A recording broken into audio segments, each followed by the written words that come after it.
Welcome to the Outlier's Journey, where we'll explore the human stories of inspiring paths to success in the African American and Caribbean immigrant communities. My name is John Seaton, and I've always been fascinated with folks who manage to break away from their circumstance and somehow achieve more than their peers. In our discussion today, we'll uncover those turning points in our guests' lives so that we might enlighten and inspire others, especially those listening that may find themselves in a similar circumstance. It's also about identifying those things that have made a difference in people's lives, which enable them to break away from the pack and exceed society's expectations. So let's get started. Today, I want to welcome Florent Dalencourt to the podcast. Flo is a Haitian American who was born in the U.S. but spent his first 5 years of his life in Haiti. He returned to Brooklyn when he was 5 years old. And for those of you out there who may not know, Brooklyn in the 80s and 90s is not the Brooklyn of the 2020s. It was a tough place to grow up. I can relate because I grew up in Brooklyn in the same time frame. Despite those many challenges, Flo managed to obtain his Bachelor of Science in Electrical Engineering from Rensselaer Polytechnic Institute and is now a leader in tech at Cisco Systems. He's a family man who resides in New Jersey with his wife, 2 daughters, and his mother. He also gives back to the community through organizations like NPower and SEO, Sponsored for Educational Opportunities, both of which provide educational assistance and curriculum development for underserved communities. He's also co-chair of Cisco's Black Professional Organization for New York and New Jersey. Flo, welcome to the program. Hey, it's a pleasure. Thank you for having me, John. How are you? I'm well. I always like to start these conversations so that folks out there can get an appreciation of the journey of what it took to get from where you were to where you are now. So I want to start with where you are now. So tell us a little bit about yourself, work, family life, just to get us started. Sure. Let's see. Let's get started with the basics. I am happily married with 2 girls at home and my lovely wife, Lanier. And I actually have an older daughter from a previous relationship as well that's off in college. So I'm a ladies' man, I guess you would say, because there you go. I'm surrounded by a loving and nurturing bunch of women in my life. And it so happened that I also live with my mom as well, and she's aging gracefully as well. So that's the home life. We live in the suburbs of Jersey, about 45 minutes away from New York, which is where I usually sit for work. I work for Cisco Systems, and I had the luxury and the privilege of leading a large team of global systems engineers. And it's been a journey to get here, but I must say that I've been very blessed with a lot of support and fortune throughout my life. That's great. So that's what we're here to unfold is what was that journey? Because I think if you look at the definition of success in a lot of folks' mind, I think you've achieved that, right? Would you agree? Yes. To that point, I think it's one of those things where it's like if you look up the standard definition of success, it's 2.5 kids, a couple of pets, a house in the suburbs, and a decent job. And I think if you're judging by that measure of success, I think yes, I would say that to many it would be considered living the dream. And to be honest, it is, right? I believe that there's a lot of things that go into making yourself comfortable to where you want to be in life. And I must say that I'm fortunate enough to be where I want to be right now, but that doesn't mean it's the end of the journey. It's more so that I think I'm tracking well. Let's put it that way, John. Yeah, I was about to say it's not the end, right? So you're on this journey. I think if you define success, you've achieved a level of success that in no way means that it's over. You're still a young guy, right? You still got a lot ahead of you. Knock on wood. Knock on wood. Knock on wood, right? Exactly. So let's take a step back as to the beginning. Where did you grow up? Tell us a little bit about that. I grew up, was born in the mid 70s, grew up in, for the majority, in Brooklyn during the 80s. And obviously, if anyone has any kind of context around the 80s in the heart of Brooklyn, it's a much different place, like you said, to where it is now. It was before gentrification. It was actually pretty much at the height of the crack pandemic that was happening in the urban centers Yep. of the U.S. Right, so I was neck deep into it. So grew up in a third floor walk up tenement right there in Flatbush in Brooklyn, and that's where I spent most of my formative years. Right, and I was lucky enough that my parents, being first generation immigrants from Haiti, they actually basically just focused on our education. So I went to Catholic school right there in Brooklyn, which really kind of I would say really kind of steered me away from a lot of the things that were happening in my local neighborhood and environment. Yeah, I've got a similar background where my parents are from the Caribbean as well. And I think a lot of the folks in Brooklyn from the Caribbean who had the means and the willing to sacrifice did put their kids in Catholic school because they thought, public schools weren't easy back then, right? And so by putting us in Catholic school, they felt it would give us a little bit of a better chance, right? Right. It insulated us from just the openness of the rest of the neighborhood, right? Because what happens is when you're in private school, no matter what the private school is, there's an intent there, right? That the folks that are in that school are looking for more, looking for a better opportunity for their children. So I think that was the unwritten kind of rule if you were in private school, especially in Catholic school, because there was also a religious connection to it as well. So it sounded like you were born in the US, but you were sent back to Haiti, then came back when you were 5 years old. So how did you deal with language? Were you speaking English when you got back?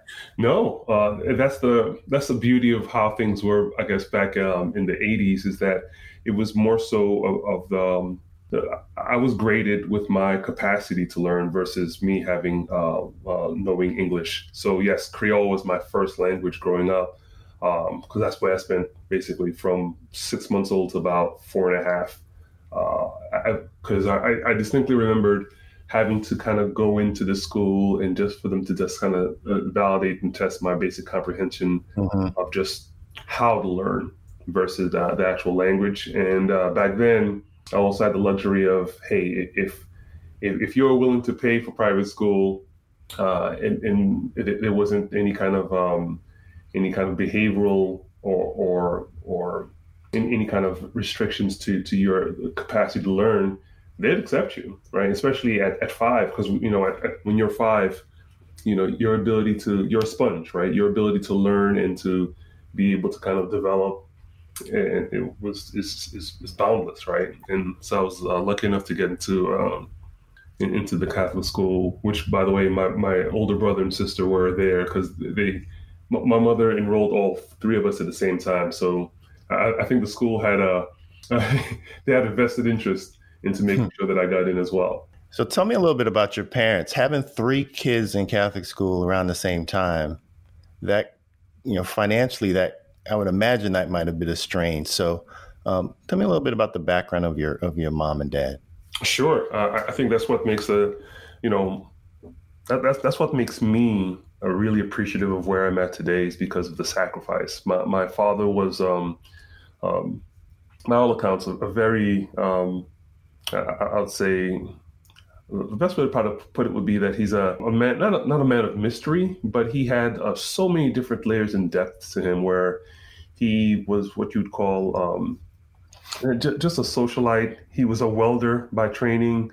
Okay. Before he met my mom, he was actually in seminary school to become a priest Wow. back in Haiti.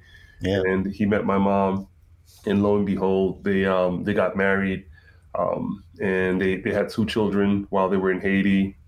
But they realized back then, in the late '60s and early '70s, that America was really the land of opportunity. So, and it was much easier back then to be able to kind of get a visa to be able to come to the U.S. and to really kind of make your roots here. So they got the right sponsorship and came here, and they were working. And then that's when my mother essentially had me. But what they would do is my brother and sister were still in Haiti, so they basically shipped me back there. My mom was, she was a home attendant, and my dad was a welder. So Mm-hmm. they were solidly into the back then. I guess you'd consider them the lower middle class, but they were just hardworking immigrants, right? Yeah. And to them, all their money and energy went to two things: providing us with a roof over our heads and something on the table, and our education. Yeah, I think also what was nice about Brooklyn back in those days, and probably is still the case now, is the sense of community. The fact that your parents came over, but it's not like they were in a desert island without other people of similar circumstance. And so they kind of fed off of itself. And the fact that your father, a welder, and your mother, a home attendant, were able to sacrifice and send three kids to Catholic school, I think is a testament of what you see in a lot of folks from the Caribbean immigrant community, is that value of education and making the sacrifice to make sure their kids do better than, what they are able to achieve, right? Absolutely, and I think that's the imperative. The imperative is for your children to, and I guess that's most parents' view in life, is to make sure that their kids are better off than they are, right? So, and back then, yeah, because you don't come to the U.S.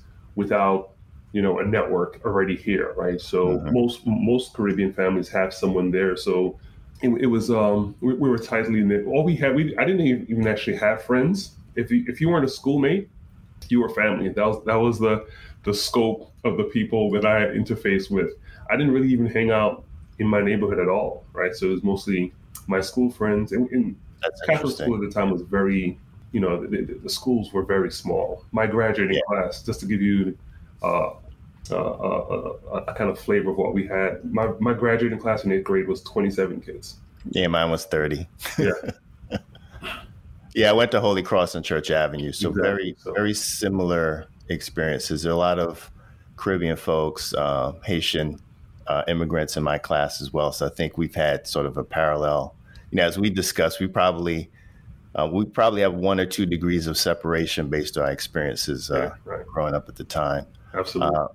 Now, there's something that we talk about. There's a concept called code switching, right? And I Hmm. think we talked about that a little bit in the fact that when you got to kindergarten, especially as an immigrant with a second language, coming into a country where English is the first language, and then I'd imagine fast forward to corporate America, that flow has different modes, right? And can you talk about how that whole concept of how you might have to code switch in different situations, and you probably learned that from very young, correct? Absolutely. So number one, it literally wasn't even a code switch early on. It was a language switch. So it Yeah, was literally speaking a different major. language as soon as I got home to all afternoon, all evening, in the morning, and then when I would get to school, it'd be a different language. So that I learned early on that you have to have a different communication style to be able to reach different people, right? But as you grow, then I learned another nuance to the English language, which is learning how to speak for the neighborhood that you're in, right? So growing up in Brooklyn, if you didn't want to get teased, you'd have to almost talk in that Ebonics or slang, which frankly, my parents had no idea even existed. Yeah. And then you get to, you refine that, and then you get into college, and which is another part that frankly, I didn't even think about, is that then there's the educated, cerebral kind of language that you're expected to speak when you're in college, about being just an intelligent, especially going to an engineering school, right? So there's a language there. And then obviously, once you get into corporate America, then you have to integrate all those different ways of communicating, right? Because there's different people that you meet while you're commuting to work, at work, or at a corporate function. So I would like to say that it was an easy transition. I think it was just more of like a forced learning transition where it got to the point where I can do it automatically, right? And some of it, yes, it had to do with the cues, the visual cues that I got from a room, be it a person's color of their skin, be it how the attire, be it how they walk if you're in the street. So you learn the visual cues as to how you should navigate and communicate. And so a lot of people don't even think about the extra mental cycles, right? Those of us who grew up having to switch modes, if you will, it's a little bit more of a stress on you, whereas someone who grew up in the majority in this country don't even have to deal with, right? So I view that as, it's an additional challenge that we need to overcome to be able to navigate and achieve a certain level of success. I just wanted to, point that out, that's something that you had to deal with even more so than someone who's born in this country of African American descent. Folks in the Caribbean community, especially those from the French speaking or Spanish speaking communities, got even more that they have to deal with around that topic, right? Absolutely. I mean, think about it, John. Growing up where if you're part of an immigrant family, imagine if you're struggling in school in a class, right? If your parents don't communicate that language, right? How are they helping you? Right? Even a teacher's conference, right? Right, in the teacher's conference, or even when it comes to your parents advocating for you if there is an issue at school, right? It really was there was I guess there was a barrier there where I had to be the translator, in navigating on my own behalf, for my parents, right? So it's absolutely it does put a bit of stress, but also it's a skill set too, right? Mm-hmm. I think one of the reasons where I've gravitated towards leadership and being a people leader is the fact that I'm able to empathize. I'm able to kind of do a translation of sorts as to people communicating from one to another, communicating with me, and reading a room. I think I have a bit of I guess because I've been doing it for quite some time, it gave me a new lens, an appreciation of the differences. Whereas, frankly, there's some people, if they've lived in such a closed-off bubble, or just in such a very, and I don't want to say vanilla white, but if they had no contrast, if they have no challenges in communication, and it's always been a very free-flowing world for them, when they meet resistance, when someone who's not like them, who doesn't speak like them, or doesn't think like them, sometimes it's hard for them to basically be able to navigate that environment.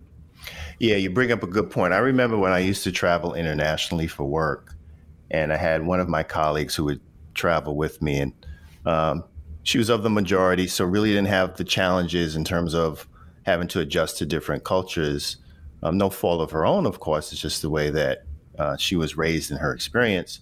When we would go to other countries where, as an example, say Malaysia or Singapore, where there are accents, she struggled to participate in those meetings and understand what those other folks were saying. And growing up in Brooklyn, as you know, in a Caribbean community, I could name the accent of I know a Guyanese accent from a Trinidadian accent from a Jamaican accent. And so that helps when you travel internationally of those who don't have English as a first language. I think you have empathetic ears, if you will, right? Yeah. Which allows you to understand a little bit more. So there's value there, even though on one side it's a challenge, but on the other side, I think that we've all been able to use those challenges and turn that into an advantage. Absolutely. I want to switch gears a little bit. We had a conversation about how your life compared now to those who grew up around you. You talked about a friend in the third grade. You want to tell us a little bit about that? Yeah, John, that's one of them. You go throughout life, and every once in a while, you're just chugging along, doing what you're supposed to do, and then you get an opportunity to really see how divergent, or how different your life could have been depending on certain circumstances. So when I was in third grade, my best friend at the time lived on my block across the street from me. Good dude, just as bright as I am. Just he was a African American, but great, family. Same kind of this. We were all in the same block, same struggle, same friendship base. Everything was pretty much aligned, right? And for whatever reason, he actually got left back in third grade, right? And because he got left back, his parents had the choice of, spending another year third grade in that Catholic school, or taking him out of Catholic school and in public school. Because of the academic rigor of Catholic school, he could actually just continue to move on forward in public school and go to fourth grade. So they chose to not have him get left back. And that was it, right? So we kind of drifted apart because, once again, didn't have a lot of friends outside of school. And because of that, we were, we just kind of lost track, even though he's across the street. But because of different schools, what have you, it really just was just one of those things where it's like we just got disconnected. And lo and behold, what I noticed was that he was hanging out in this, on the block more versus me, because first of all, I didn't hang out at all. But then as we grew further and further apart, I think education became, and this is just from what I saw growing up, right? I believe that there was a devaluing of education, because of the fact that he wasn't in the Catholic school before, for whatever the reason was. Yeah. We just split, right? And, I chugged along in eighth grade. I ended up going to a high school. I don't think he went to the local high school, which is Erasmus public school. I went to a centralized high school for engineering and vocational technical, skills. And lo and behold, he just kind of faded away. Education didn't become important. And lo and behold, he unfortunately passed away through some sort of altercation in the streets in Brooklyn. And he died. He was murdered. Wow. And this happened to me while I was in high school. Yeah. And that really affected me a lot. Yeah. It was one of those things. It's one of those things where it's like, that could have been me, right? But for the grace of God, right? Yeah, right. Yeah. But that just goes to show you that, it doesn't take much to kind of, how do I put it? It doesn't take much to kind of fall off the path, especially within the 80s in Brooklyn, growing up in the urban center, because it really was a challenge. And if you look at some of the data around the rates of graduation, it's staggering how many of us did not make it, right? And I think one of those things that where, early on, my parents realized education was the key. It was the only way to really kind of get out of the rat race. And I think those who weren't able to kind of stay that path, their outcomes are probably not as favorable in general. Yeah, and that's why we're here, right? Is we want to explore those of us who grew up in that scenario where a lot of us didn't make it out. What were those key influences, resources that made a difference for us, right? And so how can that even help form policy? As people, those urban centers and those situations haven't gone away. But what made the difference? Something my father always told me is that, son, education is the only thing they can't take away from you, right? And so there was a value put there. And when you look at the theme, as I talk to folks about their journey, of course, one of the major influences in helping folks to escape their circumstance is education. I think, that's an obvious thing. Mm-hmm. And as we talk about education, now I want to get to high school, right? So you talked about Erasmus. Erasmus was my district high school as well.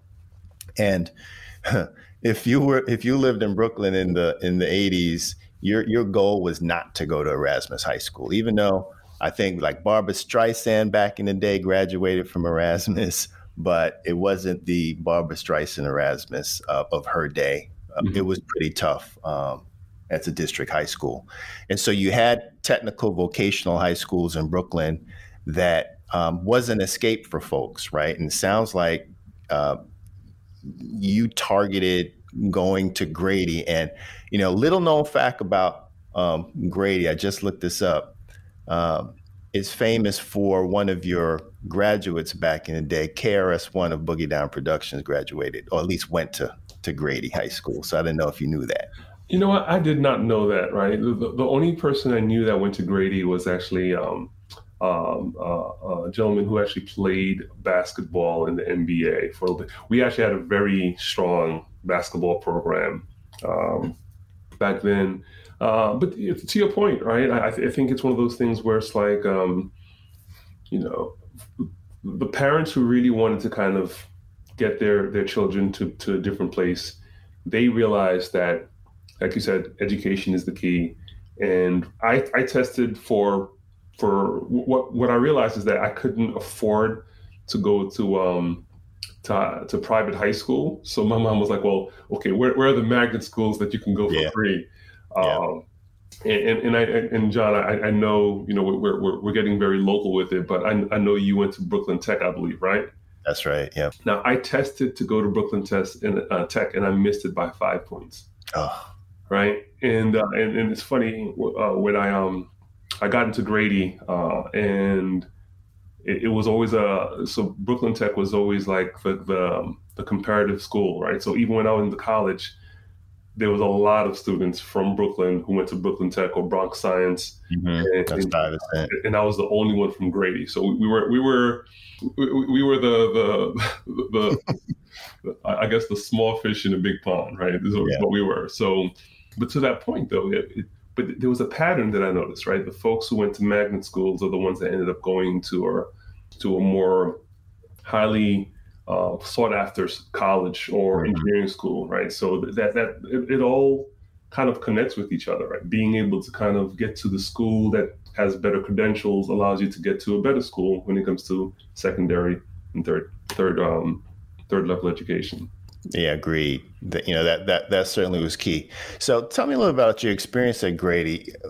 Based on the conversation we had, it sounds like there was an organization that would really help influence your journey in high school. Right. So Grady, even though it was a magnet school, it wasn't a cakewalk, right? I think Grady was in Brighton Beach, so the school, God bless them, was a very diverse school because of a magnet school. It had basically a third Italian/Irish descent. Then it had a very strong mixture of Asian and also Latinos and of course Blacks as well. So that was my first opportunity to actually engage with cultures outside of my own. Yeah. So, having friends who are Italian, having friends who are, Asian and so on and so forth was really eye-opening to me. This was my first exposure to the world outside of my own little cocoon Caribbean bubble in Brooklyn. Yeah, we all grew up in the Caribbean bubble in Brooklyn, especially up until high school, right? Exactly. The whole interesting conversation by itself. So, it was actually, I distinctly remembered this. I think we were in a math class, and one of the teachers was like, "Hey, we're going to have this outside program wants to come and talk to us. It's completely free. It's a program that's going to help, folks like us, folks who want to basically do something bigger, get to college, right?" So they had the thing was, it was a commitment. It was 3 nights after school. You had to go all the way into Manhattan, which is like, taboo. Once you're from a borough, you tend to stay in a borough. It's another foreign land. Exactly. But the commitment was that they would help you kind of get your foundational skills in math and in English to get to, it is basically a college prep program. It was called Sponsors for Education Opportunity. And they were literally going to these magnet schools and soliciting folks to basically be part of the program. And this was, and I was doing track in my sophomore year. I was like, do I really want to take on that additional burden of going to this program? But lo and behold, I was like, hey, why not? It can't hurt. And even though they basically went in looking for a whole bunch of students, only me and two other gentlemen from all of Grady decided to do the program. And one of those gentlemen ended up being one of my best friends. Actually, he's my best friend till this day. And what ended up happening is that we went to this program. He lived in Coney Island. I lived in Flatbush. But every day we'd commute from school all the way into the city, formed a bond, found like-minded individuals who were really just like, hey, whatever it takes to kind of improve, to do better. And I found my tribe. That's when I actually found, folks who were like me when it comes to not only just being from the inner city, but also wanting to do more and craving the opportunity. So it was an alignment of want and opportunity, right? Now I can say that now, I can articulate that now, but back then it was just something cool to do after school, right? Yeah. Yeah. So you talk about turning points, right? Mm-hmm.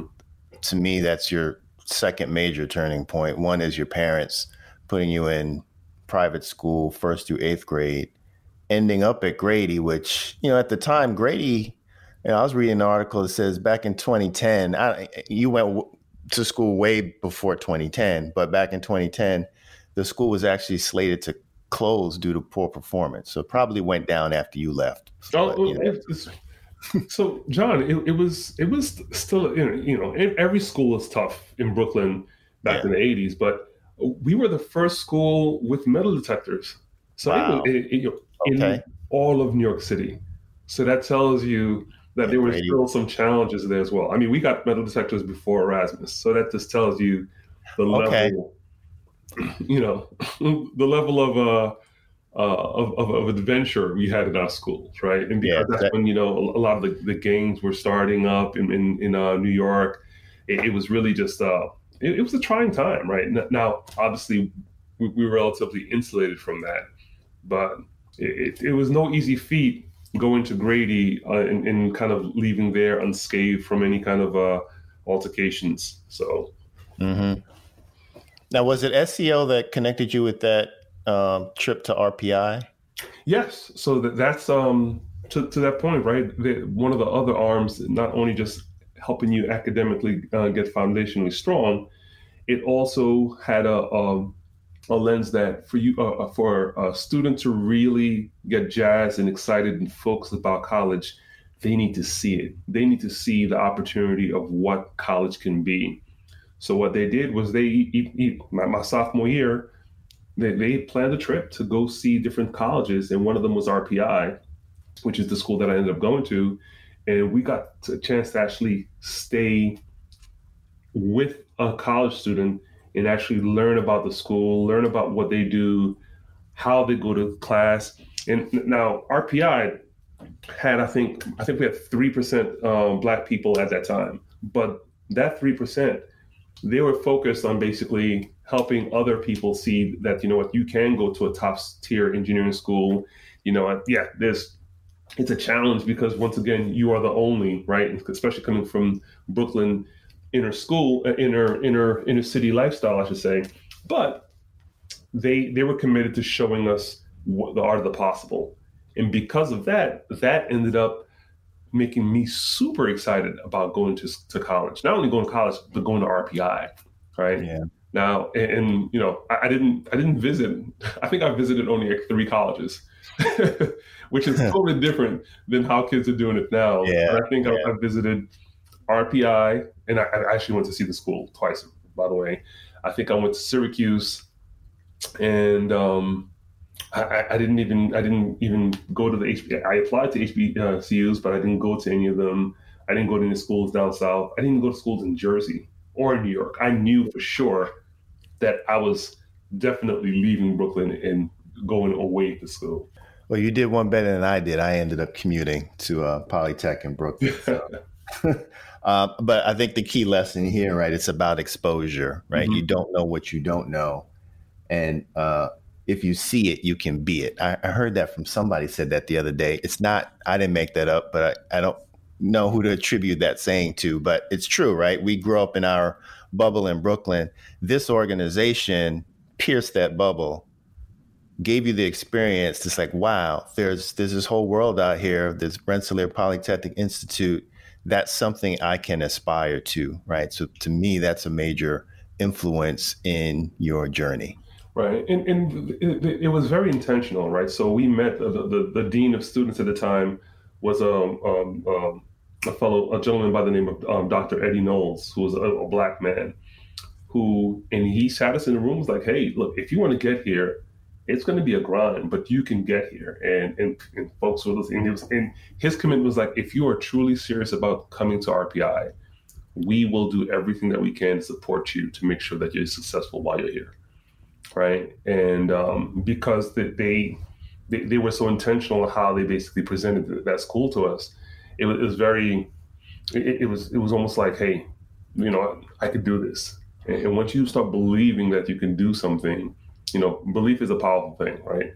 And it really emboldened me to kind of make sure that I kind of lean in, when it comes to my studies, because I knew there was someplace I was trying to get to.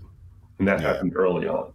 Yeah. And you had people looking out for you in high school, right? You had some counselors who... Absolutely. John, when I tell you that it does take a village to really be able to kind of overcome some challenges sometimes, once again, being in Brooklyn in the 80s. First of all, at least I can say that, I was a low key geek. I was part of the math team, so my math teacher would not take any slack, right? Because he obviously saw something in me and a couple of other folks where we'd actually go to other schools and compete in the math team. But also I also had counselors who were advocating and would, look, I can't say I wasn't a great student, right? I knew I had the technical or the academic ability, but I didn't truly apply myself all the time. I'll be the first one to say it. So I needed the help of my math teachers, guidance counselors to kick my butt and really track my success, right? Because what I'm realizing now that I have kids who are going through the school systems, it's not okay to just set it and forget it, because kids will just be kids. And I was just a kid from Brooklyn doing my thing. I had track going on. I wanted to have a job. I was doing SEO and all these different things. So my grades weren't stellar. So I needed that almost like kick in the butt and guidance counselors to call me up and say, hey, look, you're messing up your opportunity to get to college because of X, Y, and Z. And if you don't shape up, you're going to be at a loss. So I believe my team of teachers and guidance counselors, because they saw something in me, went above and beyond to get me to where I need to be. It's funny you say that, right? I've had 3 conversations so far on this topic, talking with different folks. And that is certainly a common theme where there's a counselor or a coach who sees something special in an individual and goes that extra mile to make sure that they have opportunity and have the resources to take advantage of those opportunities. This whole thing about, I call it this whole BS thing about pulling yourself up by your bootstraps.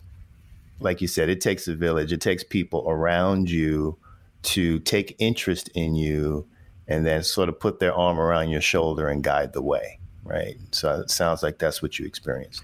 Yeah, that's a myth, pulling yourself up by bootstraps. What you can do is be prepared for when those opportunities do arise for you to step through that door. But no one in this world does it alone. No one anyone who say that they're a self-made individual, man or woman, they're being disingenuous to themselves, because no one can do it alone. If anything, at the very least, you need an opportunity. All right. So you got through high school now. Let's fast forward. You put in your applications. We assume since you graduated from RPI that you got into RPI. What was that first year like? That must have been a challenge and a culture shock. Oh yeah, it's one thing to visit a school, on a designated weekend where the people of color are around and here to support you. It's another thing when you're a freshman. And I actually took the bus, Greyhound bus, because my mom at the time, my mom wasn't driving, and my father was actually not at the house anymore. So as a freshman, I took the bus with like 3 big bags. Wow. To start my college career. And it was, I knew that I was facing an uphill battle. Freshman year, believe it or not, my eyes was on the prize. I actually made the dean's list because academically, I knew that was the way. Now, later on, I'll tell you that, you know what, I faltered a little bit, but freshman year was tough, but I kind of hardened myself to be prepared for that challenge because everyone told me that it was going to be tough, and I was able to kind of do well, right? And you know, you get that same classic conversation. You're in a big hall with 1,000 people in a Calculus 1 class, and the teacher says, "Look to your left, look to your right. You know, those people won't be here when you're graduating."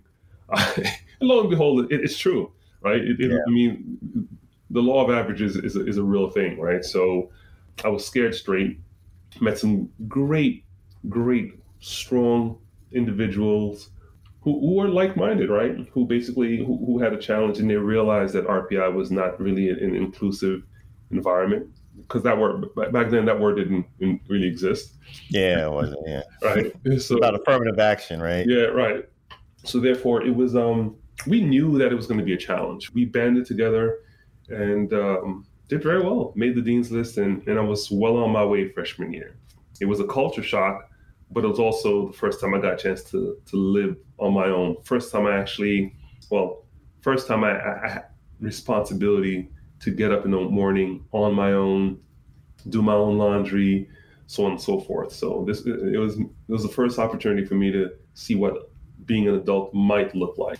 Now, your mother's a home attendant, right? Mm-hmm. How the heck did you guys plan to pay for RPI?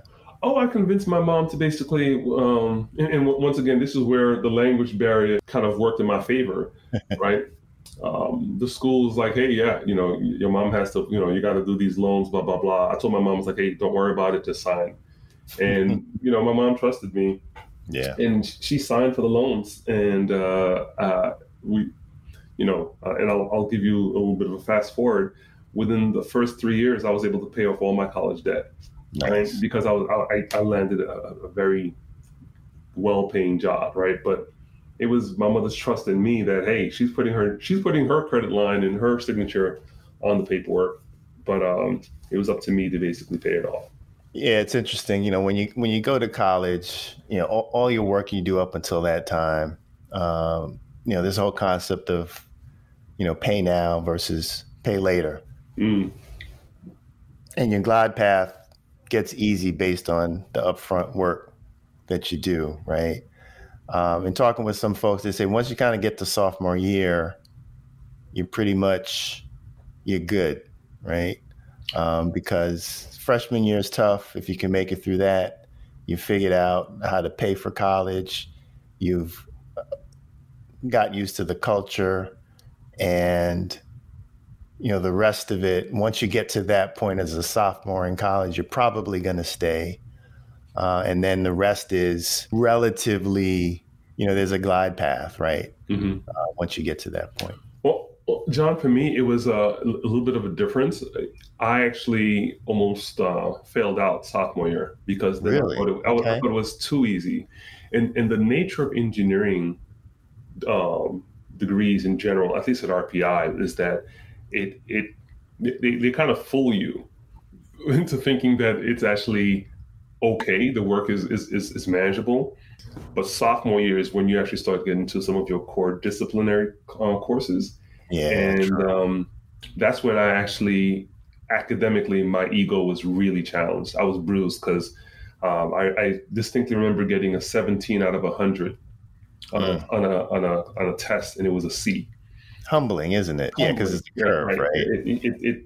It's a challenge, right? I lost a lot of the discipline that I had because freshman year, because I made the dean's list. I was like, I got this. Okay, and so you had a false sense of confidence. Yeah, absolutely. And I almost failed out, right? And it took me the rest of my collegiate career to get my grades back. 2 bad semesters can derail your whole academic career. Yeah. Right. And so All right, so forget everything I just said. You always got to keep your eye on the prize, be humble, and keep pushing. It's the consistency of it. It's the consistency of effort, like everything else in life, that's going to get you to where you need to be. And I think I just got a little bit overconfident. And to your point about just the humble, being humbled by the academic rigor of being in engineering school, it kicked my butt. Right, to the point where I was looking for other options. Like, is there something else I could do besides electrical engineering? But you know what? It was one of those learning lessons, and to that point, though, it took me the rest of my academic career, to kind of really make it back to where I needed to be. Because they don't tell you as a freshman that when you're graduating, most employees they have these very cut dry, hey, if you don't have this GPA, we don't even look at you. Right? Yeah. Now, they don't, it's one of those things where it's like, you don't know what you don't know. So it was a challenge to the point where, I didn't graduate in 4 years. It took me 4.5 years because of that slip up in sophomore year. Yeah, IBM wouldn't hire me because my GPA wasn't high enough, but right now they're my customer, so it's fine. Right. So talk to me about the fact that, okay, now you've graduated. How'd you navigate the job market? So, John, to me, this is the next truly interesting turning point of my, career or my life, was that I actually, because I took that extra semester, that fall semester, I think I was taking like two classes, just rocking and rolling. Pretty light schedule because I knew I was well on my way to graduation. What I was going to do, who knows? So started applying for jobs. It was a tight market back then, around 1995. But there was this buzz about the internet, right? Because we had, because obviously the internet started in university setting, right? So we knew about the internet and so on and so forth. So I wasn't, computers at the time wasn't new to me, right?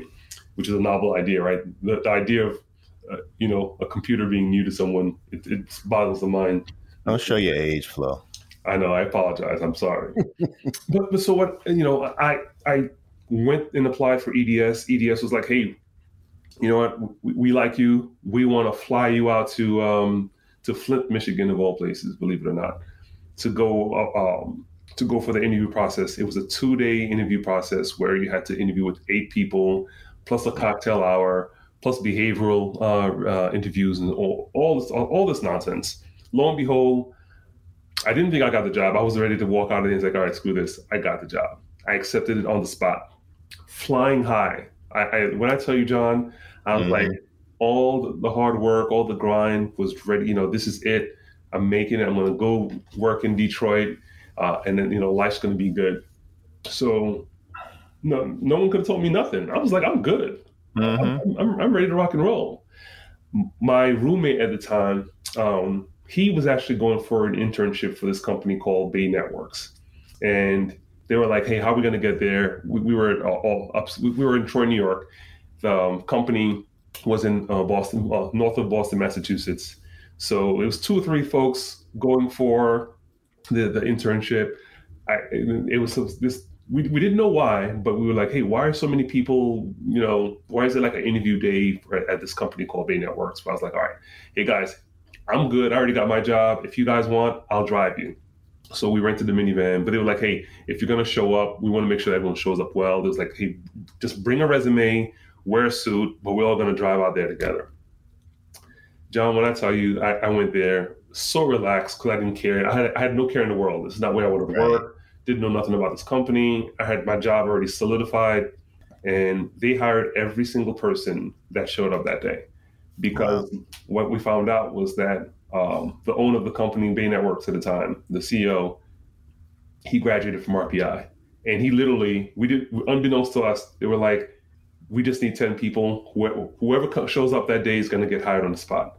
My interview was a guy in a jeans and a t-shirt saying, who the heck are you? He literally put his foot up on the table with sneakers and was like, what's up? Who are you? And I was like, such and such. I didn't care. I was like, hey, I already got a job already. I'm just happy to be here.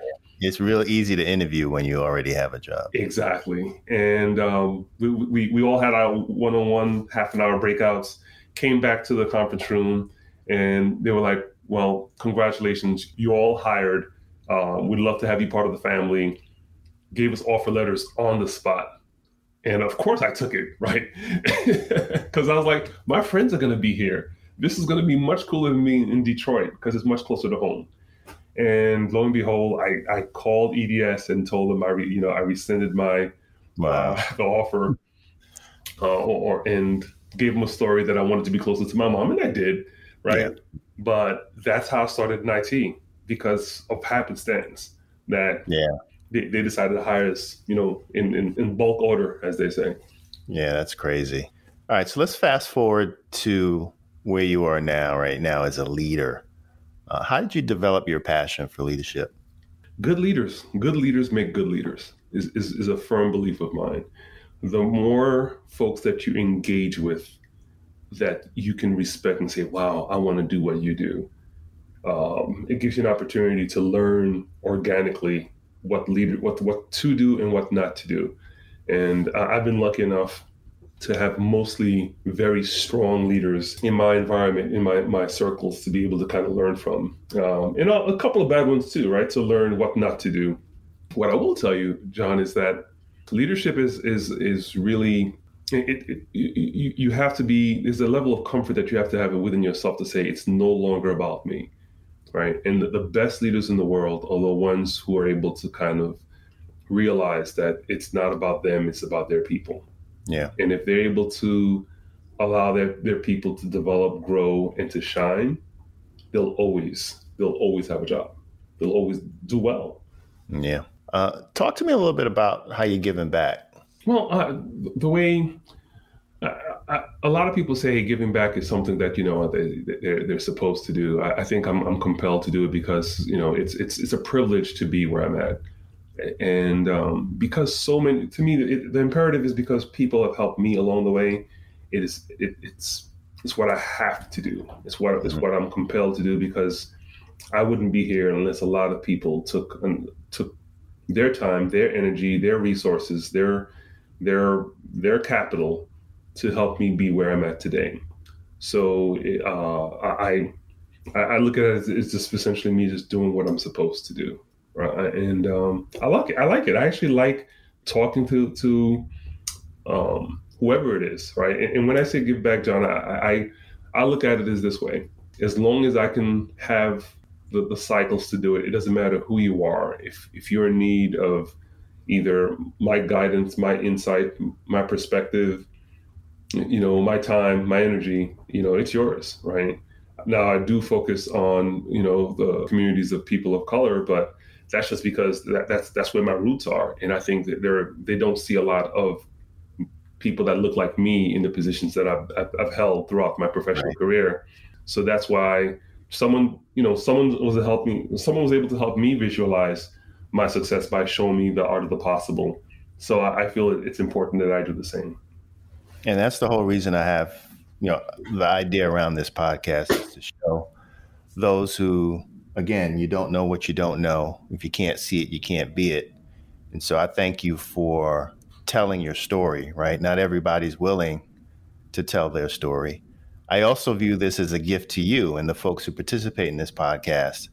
What a gift it can be for your kids, right? To have this as a legacy, to understand your story that you can then pass on to future generations of Dalencourts, right? So I always like to end with a touching story. And you told me about the fact that when you bought your first home, what that meant, and how that was a proud moment for you to show someone in your family. You want to tell me about that?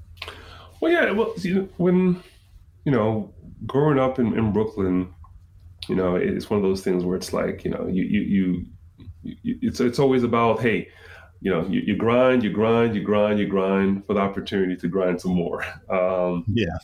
And I remember the first time that I was able to actually purchase my, I still actually, to this, John, it's funny, I still have that house, right? And for sentimental value, I'm probably going to keep it until whatever. But, I got a chance to really show my family what it's like, right? To be I was the first person to actually be a homeowner in my family. When my dad and mom, when they were together, they tried to buy a house in PA when I think I was like around 10 or 12 or what have you. And for whatever reason, I was too young for them to even put me in the circle and loop as to what happened. They weren't able to actually get that home, right? And I could, the sense of disappointment was palpable, in the car as we was driving back from PA. And one of the proudest moments I had was when I was able to actually buy that house and invite my mom and dad to come and break bread and celebrate my mom's birthday inside our house in Brooklyn. Wow, And, that's great. and it just, to me, I get more from those specific situations, opportunities than I can ever receive. Because being able to kind of show, their son done good is something that's important to me. And it's, till this day, it's a proud moment for me, right, to be able to do that. Wow. So, as I reflect back in our conversation, I've written down what I think is a number of main turning points and influences that helped you on your path to be an outlier and achieve the success that you have. I'm going to run through them and then let me know if I missed anything. So the first thing that I note was you talked about family and sacrifice and the fact that they valued education and sacrificed to send you to Catholic school. To me, that's the first part of your journey. The second part is the empathy you learn from having to, quote unquote, code switch between cultures and being able to translate things, teachers' conferences to your parents, et cetera. SEO, right? Exposing you to things that you didn't even think was possible. We talk about the art of the possible. Your high school counselor, right, who looked out for you, who put their arm around you to show you the path of how to get to RPI. Your mother who signed those loans for you in college to make sure that you could get through. And then obviously your inner desire to take advantage of those opportunities. We talked about the fallacy or the myth of pulling yourself up by your bootstraps, that you need to be prepared when things are put in front of you to take advantage of those things. That's what I got out of this conversation. Is there anything you might want to add to that? No, I think you hit all the major points. The only thing I would add is the pivot to leadership. And we didn't really touch on this, but how the story of having great leaders around you is important. But what really happened while I was at Cisco was I realized that my passion changed. It wasn't about doing anymore. It was about showing how to do. And what the way that it turned out for me to get the quote unquote leadership bug was my leader was leaving Cisco, and he was like, "Hey, Flo, you can do this." He's like, "Out of all the people I work for, you're built for this." Now, funny story is that I ended up going for that job, didn't get it, but that was the opportunity that gave me the leadership bug, and then I went for 4 other roles before I got my first leadership position. But it was once again someone seeing something in me and saying, "Hey, this is what you're meant to do," that really kind of put me into the leadership track. So you had a sponsor at work who exposed you to that idea and gave you the confidence that leadership is something that you should consider. Yeah, absolutely. Yeah, that's deep. That's deep. Okay. So I would like to thank you, Flo, for participating in my experiment, this experiment in terms of highlighting the journey that folks in our community have gone through. So that's, this is the story of Flo Dalencourt. What I'm learning from these inspiring stories is that none of these journeys are traveled alone. There's a lot of support along the way, whether it be individuals, organizations, sometimes a little bit of luck, right? Mm-hmm. Like with May Networks. Yep. It all requires the persistence and tenacity of individuals who want to succeed. So thanks for listening, and I hope that you were able to get something out of this conversation that you can use in your life or inspire you to help someone else in theirs. Any closing thoughts, Flo? No, I just, for all those out there listening, just know that, it sounds very cliche, but when preparation meets opportunity, that's where the magic happens. With that, I think I'll close it right there. Thank you, my brother. And everyone else out there, thanks for listening. Appreciate it, John. Thanks.